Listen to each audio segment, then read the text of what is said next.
And now the news for Thursday, July 21st. There has been much in the national news about police officers and departments. Well, here in Boerne, we evidently have a slightly different experience.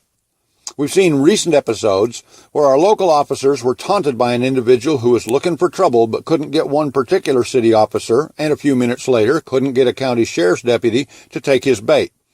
Here in Boerne, we had a local business owner take the time to go and visit the police department and sheriff's office to thank them for everything they do for our community. Mr. Vaughn went out of his way to say thank you. It's nice that this is the police news worth reporting in Boerne, Texas. KBRN will gladly echo the thank you to both departments. The road construction continued last night and will again tonight. Please plan ahead for a little extra time to get where you need to go and be courteous of others who might get caught off guard by new or temporary changes in traffic flow. Boerne's public library, the Patrick Heath Public Library to be exact, has a display in place that is sure to enthrall young and old alike. Exotic Aquatics by photographer Jim Sparkman has been on display since June 1st.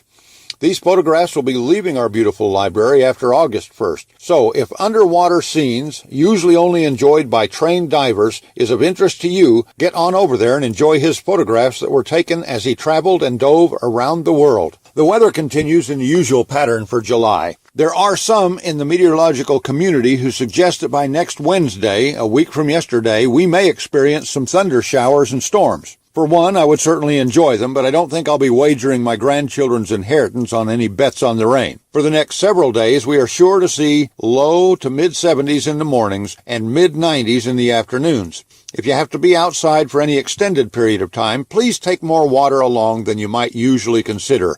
It could be a matter of life and death. While we're thankful we don't have a lot of crime to report, we are always concerned about the safety of the public. One area in which we can have a positive influence is involving animal control. Having our animals roaming the streets is hazardous for animals, pedestrians, and motorists alike. One day this week, I personally had to be defensive in traffic to avoid injury to a large chocolate lab on Main Street, a wiener dog in a neighborhood, and a whole herd of ducks on River Road. In each case, there were multiple vehicles stopping abruptly and making sudden lane changes. Accidents were avoided, but inattentive driving can and does lead to property damage and injuries. Please be careful, and if you see an animal on the loose, please call the City Animal Control Office at 830-249-2456.